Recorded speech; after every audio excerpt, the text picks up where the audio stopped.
Je me présente, je suis, madame Lisa Tétier, je travaille pour l'entreprise ELP et je suis archiviste consultante pour cette entreprise et c'est donc moi qui vais vous présenter ce webinaire de démonstration. Il s'agit, comme je vous l'avais dit, d'un sujet, réussir la collecte des archives auprès des services producteurs et je vais m'appuyer, sur le logiciel HyperDoc Archive que les développeurs, de l'entreprise ELP, ont, voilà, développé. Hem, je vais faire une courte présentation du logiciel, des services proposés par l'entreprise et ensuite je passerai, à la démonstration, du logiciel. Surtout, n'hésitez pas, à m'interrompre si vous avez des questions ou souhaitez avoir des précisions, supplémentaires concernant tel ou tel sujet que je vais aborder. Heu, donc, hem, ELP est un éditeur de logiciels, donc notamment il édite et développe des logiciels de gestion documentaire, bibliothéconomique et d'archivage. Le logiciel HyperDoc Archive fait partie de cette gamme de logiciels d'archivage. L'entreprise a été créée en 1986 et compte actuellement une dizaine de collaborateurs. Hem, pour les personnes qui nous font confiance actuellement, nous avons bien sûr des services d'archives, des services de documentation, des services de communication, donc que ce soit dans le secteur public ou, dans le secteur privé.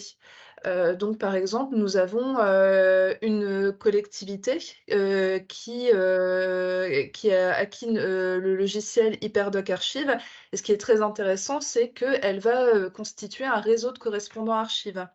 Dans un premier temps, un petit réseau de correspondants archives qui va concerner, 3 services, pour, faire une sorte de test et ce réseau va s'agrandir progressivement.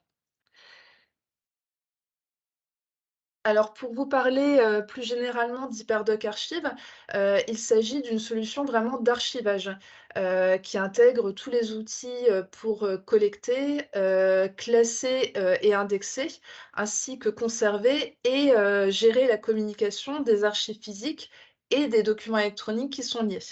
Donc nous verrons ça, lors de la présentation lors de ce webinaire, notamment, pour, ce qui s'agit de la collecte. Ensuite, il permet bien sûr de gérer le cycle de vie, de chaque document et chaque boîte d'archives, donc en fonction de la durée d'utilité administrative, et du sort final de chaque document. Vous avez également la possibilité de gérer les différents espaces de conservation sous la forme d'une structure arborescente, donc ça va du magasin jusqu'à la tablette. On a repris le vocabulaire archivistique. Et ensuite, ce qui est extrêmement intéressant, notamment pour ce webinaire, ce que je vais vous présenter, c'est que, le logiciel permet d'optimiser les échanges, notamment entre les correspondants archives, les archivistes. Et enfin, le logiciel assure, un suivi sécurisé, de chaque mouvement d'archives et de chaque opération, comme les opérations de collecte, la modification, de boîtes d'archives, enfin voilà, tout est suivi et sécurisé.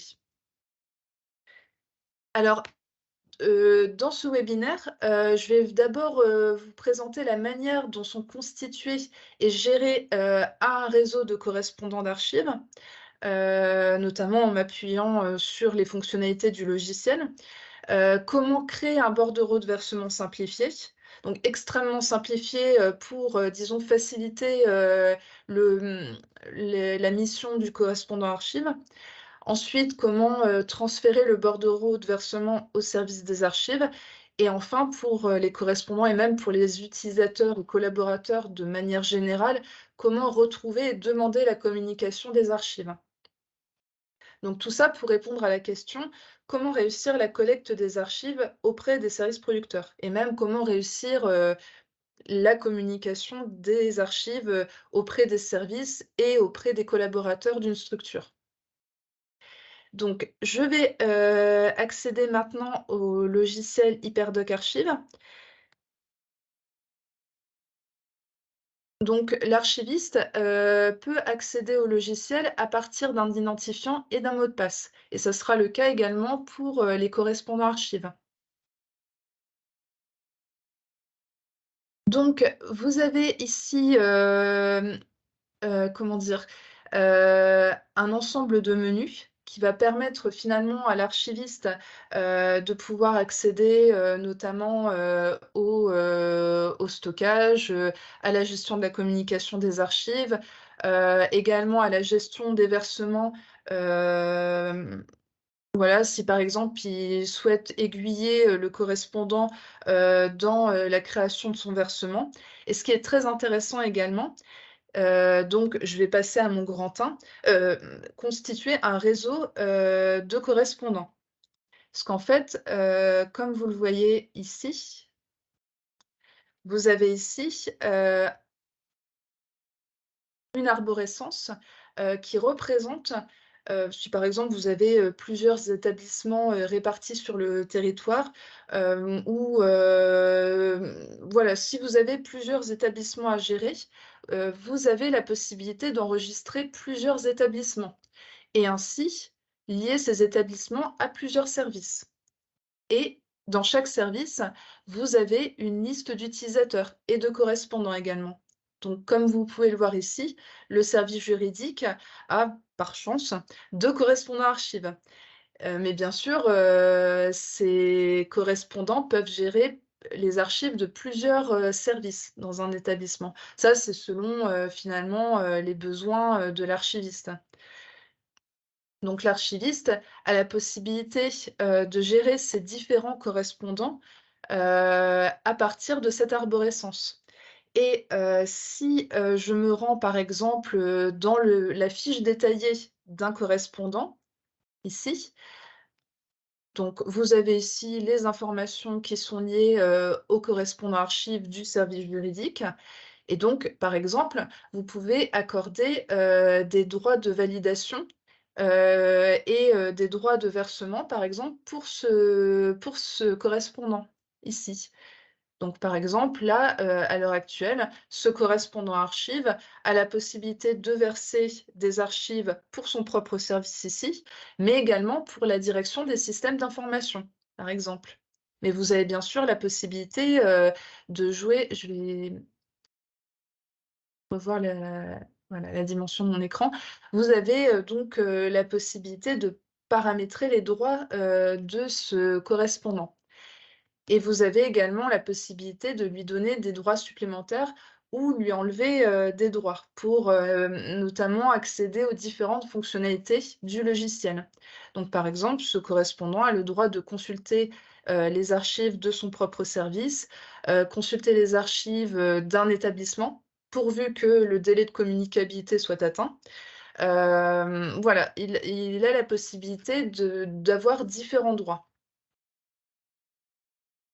Et bien sûr, en tant qu'archiviste, vous avez également la possibilité de suivre les différents, versements, qu'a pu créer, le correspondant. Par exemple, ici, nous voyons que, notre correspondant archive, a créé un tout nouveau, bordereau de versement et que, par exemple, 5 bordereaux de versement sont actuellement en cours de validation, auprès du service d'archives.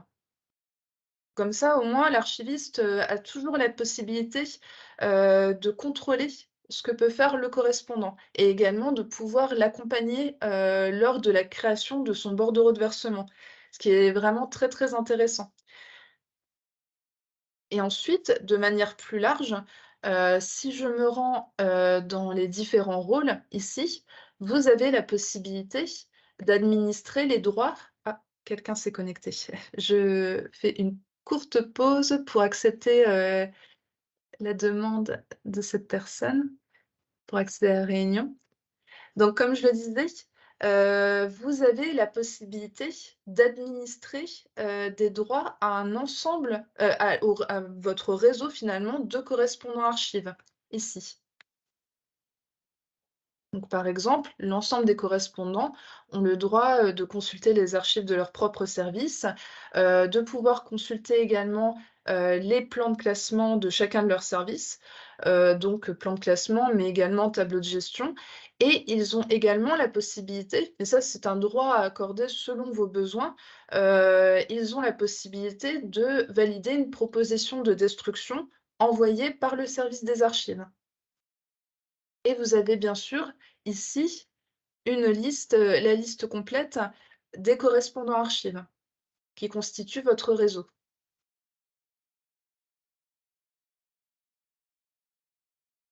Ensuite, pour revenir, à l'arborescence, des établissements, et des utilisateurs, ce qui est intéressant également, c'est que vous avez et ça sera très utile pour mon explication, pour expliquer, mon deuxième point, c'est que vous avez la possibilité d'associer un tableau de gestion à un service en particulier.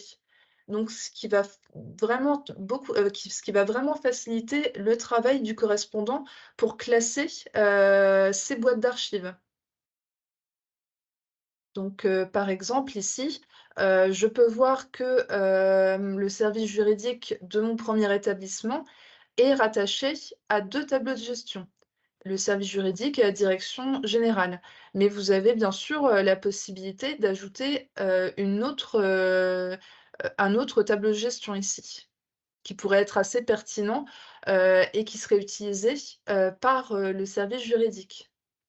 Parce que ce qui est très intéressant lorsqu'on constitue un réseau de correspondants archives, c'est qu'au moins, le correspondant archive de chaque service, connaît bien ses documents. Ça on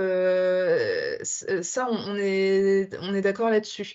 Donc ça peut être vraiment, un gros avantage pour le service des archives de se constituer un réseau de correspondants. Si, le correspondant archive connaît, bien, les documents produits et reçus par son service, il va pouvoir plus facilement, accompagner, l'archiviste, lors de la création ou, même la mise à jour, des tableaux de gestion. Heu, donc c'est tout ce que j'avais à dire concernant, la constitution et la gestion d'un réseau de correspondants et avant de passer à mon deuxième point, est-ce que vous avez déjà des questions concernant ce que je vous ai montré?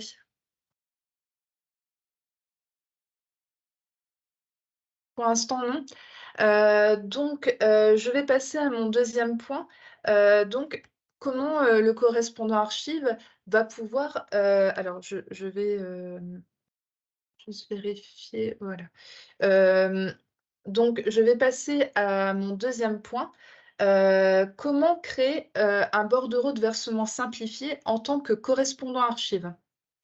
Donc alors, je vais basculer, sur, le profil d'un correspondant, ici. Donc comme pour, l'archiviste, le correspondant va devoir s'identifier avec un identifiant et un mot de passe. Voilà. Et donc, vous avez pu le remarquer, le correspondant a beaucoup moins, a accès à moins de fonctionnalités que l'archiviste. Par exemple, il n'aura pas accès au stockage. Mais donc, il va pouvoir accéder, à la fonctionnalité de création d'un bordereau de versement.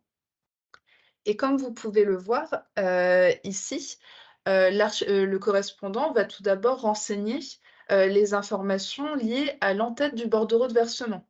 Et bien sûr, nous avons, facilité le travail du correspondant puisqu'il n'a pas l'obligation, enfin, en tout cas, des informations sont déjà enregistrées, dans l'entête du bordereau de versement. Donc tout d'abord, une date, de versement, qui, verse les archives, donc le correspondant, du service juridique.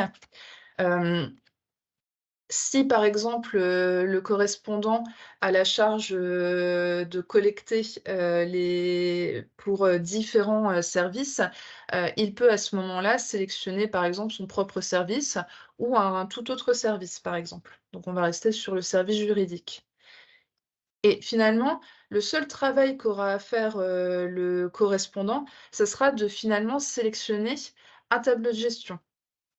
Pouvoir mieux classer, les archives et ainsi, permettre à l'archiviste, de savoir, quels sont, quel, tableau de gestion concerne telles ou telles archives, par exemple. Voilà, c'est finalement le seul champ que doit, renseigner le correspondant archive. Donc maintenant, je vais valider l'en-tête de mon bordereau de versement pour ensuite pouvoir, référencer la liste des boîtes d'archives qui devront, être collectées par l'archiviste. Donc vous avez un rappel du détail du versement et ensuite vous avez le correspondant archive a la possibilité de d'écrire, c'est les boîtes d'archives qu'il souhaiterait verser au service des archives. Bon, bien sûr, il n'est pas obligatoire pour le correspondant archive, même si bien sûr, selon, la demande, du service des archives, nous pouvons par exemple, faire en sorte que le champ description soit un champ obligatoire, par exemple. Mais à l'heure actuelle, il n'est pas obligatoire. Donc le correspondant enfin la seule chose que devra faire le correspondant, c'est de renseigner une rubrique de classement. Et ce qui est bien sûr, facilité par, le fait qu'il n'aura juste qu'à sélectionner dans l'arborescence, du tableau de gestion, heu, une rubrique de classement, ici. Excusez-moi de vous interrompre. Oui, Je au niveau de l'unité, d'archivage, heu, tout est paramétrable et oui. qui paramètre, les items et les données qui sont dedans? Alors, dans un premier temps, ce qu'on peut faire, c'est que lors de l'acquisition du logiciel, nos développeurs, peuvent, par exemple, modifier et paramétrer, les items et les informations qui seront contenues dans la liste des unités d'archivage. Si, par exemple, il n'y a qu'une seule modification à apporter. Mais, vous avez bien sûr la possibilité, enfin, en tout cas, l'administrateur a la possibilité, de modifier les items ou d'indiquer, s'ils préfèrent que, un tableau de gestion, soit oh excusez-moi, je vais qu'un tableau de gestion, soit, comment dire? Affiché plutôt qu'un autre. Puisqu'en fait, dans HyperDoc Archive, si par exemple, vous n'avez pas, créé, des tableaux de gestion pour chaque service, vous avez tout de même la possibilité, d'avoir un tableau de gestion, disponible, lors de l'acquisition du logiciel qui concerne un établissement, par exemple. Et pour le q et donc vous avez la possibilité soit d'afficher l'un ou l'autre. Et vous avez bien sûr dans le paramétrage la possibilité de modifier le vocabulaire utilisé. D'accord, d'accord. Ah, c'est juste je crois que monsieur Souleymane, n'arrive pas à accéder ah si, c'est bon. Hem, donc voilà, heu en fait, le correspondant, vraiment comme je le disais, doit, disons sélectionner, une rubrique dans le tableau de gestion. Ce qui va permettre de faciliter, le travail de l'archiviste lorsqu'il recevra, le bordereau de versement. De pouvoir, mieux savoir comment sont classées, les boîtes d'archives, que quelles sont, finalement les rubriques de classement utilisées.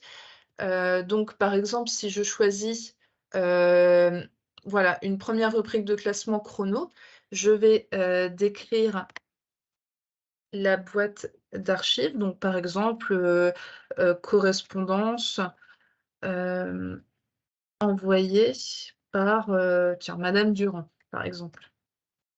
Et donc, je vais ajouter cette boîte d'archives à mon bordereau de versement.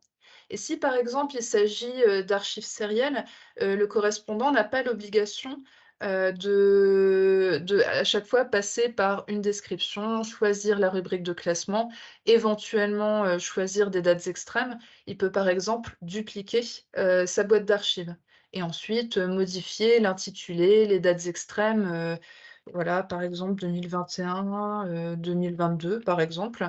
Donc bah et par exemple, comme vous pouvez le voir, ce qui est très intéressant, pour, disons éviter toute erreur humaine, c'est que par exemple, le correspondant n'aura pas la possibilité de mettre une date inférieure, à celle de l'année de début. dans la date extrême. Il y a un message qui s'affiche pour indiquer que l'année de fin doit être supérieure ou au moins égale à l'année de début.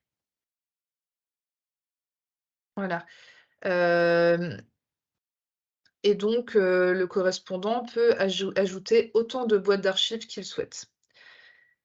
Mais vu que le temps file, je vais m'arrêter là pour, ma liste, de boîtes d'archives et je vais enregistrer le bordereau de proposition de versement.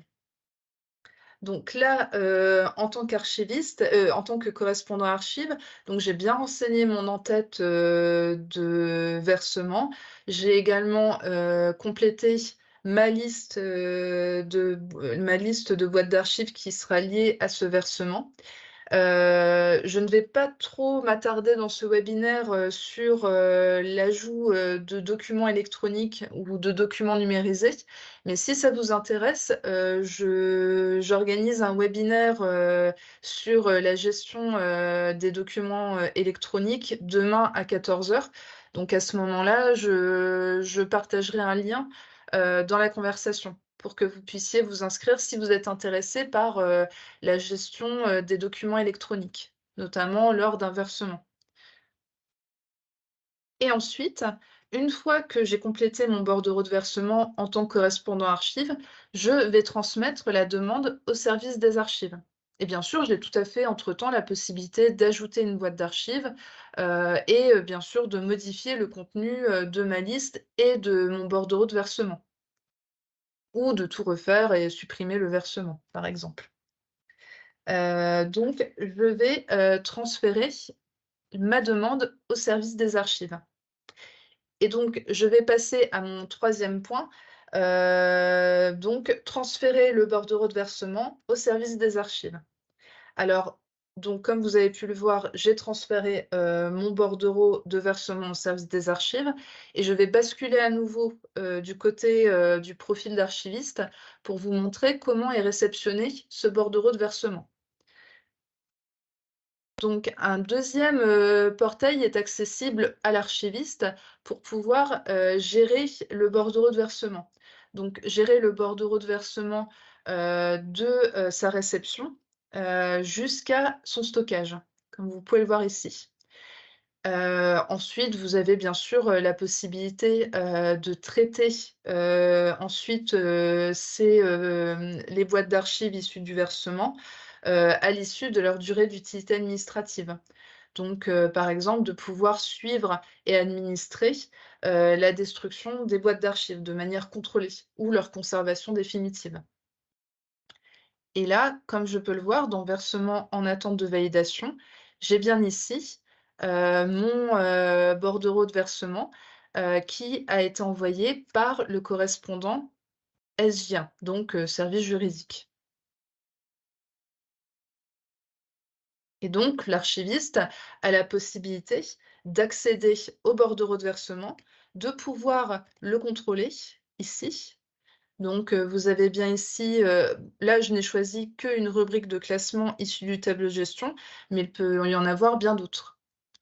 Donc dans mon bandeau, j'ai bien les informations, hem, disons, le contexte de production enfin le contexte du versement de ces archives, donc qui est le versant, qui est le service producteur, l'établissement producteur, le type de conditionnement, et la date de versement, avec la liste des boîtes d'archives.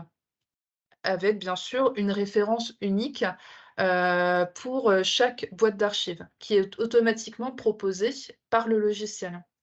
Avec une description, les dates extrêmes, le classement spécifique et à partir de ce classement spécifique, l'ADUA, le sort final et l'année de tri, conservation ou destruction sont automatiquement calculés et ajoutés.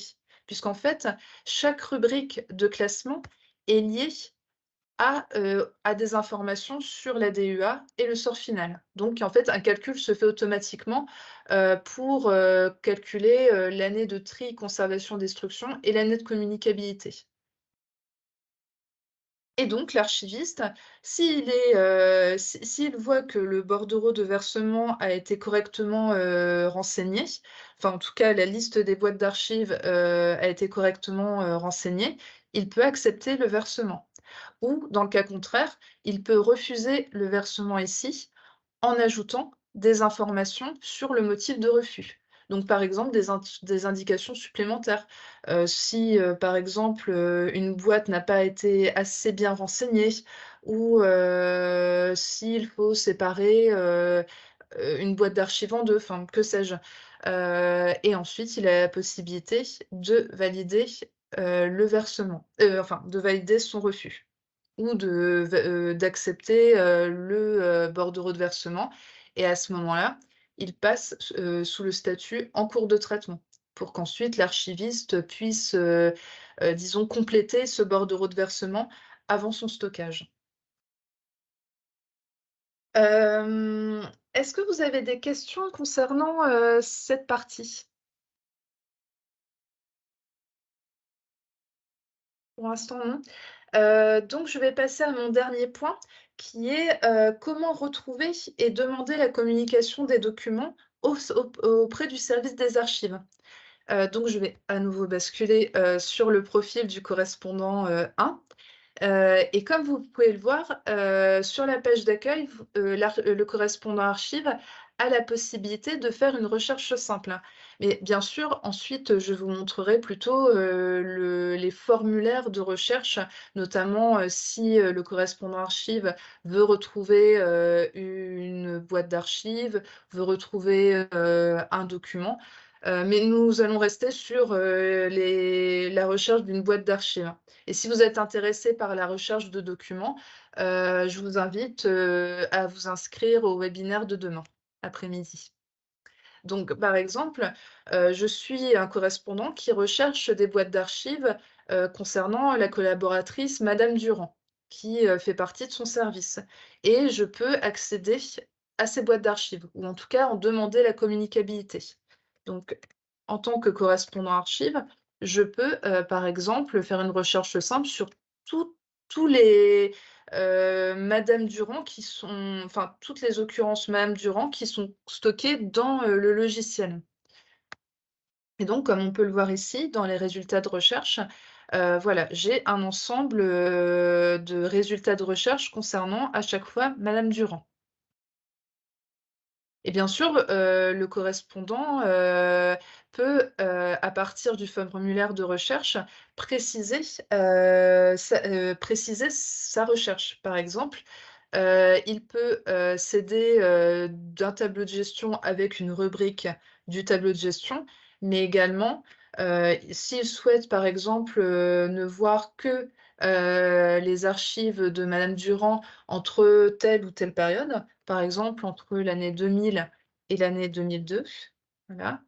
Là, les résultats de recherche, vont s'actualiser pour nous montrer finalement que, les archives concernées par cette période. Et ensuite, ce qui est très intéressant, donc le correspondant a la possibilité d'exporter les résultats de recherche, donc sous le format PDF ou Excel, mais il a également la possibilité de demander la communication de ces archives, auprès du service des archives. Donc par exemple, si j'ajoute, si je sélectionne ces 2 boîtes d'archives, j'ai la possibilité ensuite, en tant que correspondant, d'ajouter au panier. Donc c'est un peu comme la même, organisation, que, un site, un site commercial en fait. C'est vous avez un panier où vous pouvez sélectionner votre demande, l'ajouter au panier et ensuite, vous aurez accès au panier et donc aux archives dont vous souhaitez la communication. Par exemple, j'avais demandé, je crois, ces 2 boîtes d'archives. Donc je vais à nouveau les sélectionner et j'ai soit la possibilité de demander l'emprunt, de demander la consultation, en salle. Voilà, principalement ces 2 demandes de communication. Donc je vais demander l'emprunt de ces boîtes d'archives et comme vous pouvez le voir, toutes les informations me concernant en tant que correspondant du service juridique sont automatiquement renseignées. Donc en tant que correspondant, j'ai uniquement, disons, je dois uniquement, enregistrer, une date pour, ce prêt, une date souhaitée. Je vais valider ma demande, donc la demande d'emprunt a bien été prise en compte et je peux voir, un récapitulatif de ma demande d'emprunt. Et en tant qu'archiviste, je vais à nouveau basculer sur, le profil de l'archiviste. Je vais retrouver cette demande de communication ici et je vais pouvoir soit accepter la demande, soit la refuser ou refuser partiellement cette demande si, par exemple, une des boîtes d'archives est actuellement en cours de restauration, n'est pas disponible actuellement. Mais voilà, à l'heure actuelle, je peux accepter l'ensemble, de la demande de communication. Au 23 par exemple, ou même, à une autre date selon, les besoins de l'archiviste et je vais valider l'acceptation de cette demande de communication. Et là, bon, j'espère que ça ne prendra pas trop de temps, mais le correspondant, va recevoir un mail, qui indique que sa demande de communication a bien été acceptée et qu'il peut, disons, prendre, ses archives, au service des archives à la date, voulue, c'est-à-dire au 23/03/2023 et la date de retour prévue, heu, est, paramétrée au, 12 avril 2023. Mais vous avez la possibilité de paramétrer vous-même, cette date de retour. Alors, est-ce que j'ai bien reçu? Ah voilà, elle arrive. Donc voilà, ici vous avez, mon correspondant a bien reçu, ce message qui indique que la demande d'emprunt a bien été acceptée. Est-ce que vous avez des questions concernant, cette partie? Je suis désolée, je suis allée un petit peu vite parce que le temps, n'était pas en ma faveur. Non, c'était clair. Très bien, j'ai eu peur d'aller un petit peu vite. Heu, donc voilà pour, cette présentation, autour de la question, réussir la collecte des archives auprès des services producteurs, bien sûr en s'appuyant sur HyperDoc Archive. Donc voilà, j'arrive au terme, de ce webinaire. Donc je vous remercie beaucoup, pour votre présence. Donc comme je vous le disais, si vous êtes intéressé, par, le webinaire de demain, sur, HyperDoc, sur l'archivage hybride, comment gérer et assurer, la sécurité des documents électroniques. Donc je vais, partager, dans la conversation le lien pour vous inscrire. À ce webinaire, je vais arrêter le partage, et je vais dans la conversation, vous, partager, le lien alors que je le retrouve, voilà, pour, pouvoir vous inscrire, au webinaire qui est un webinaire très intéressant et qui va vous permettre de voir comment collecter, les archives, électroniques, enfin les documents électroniques.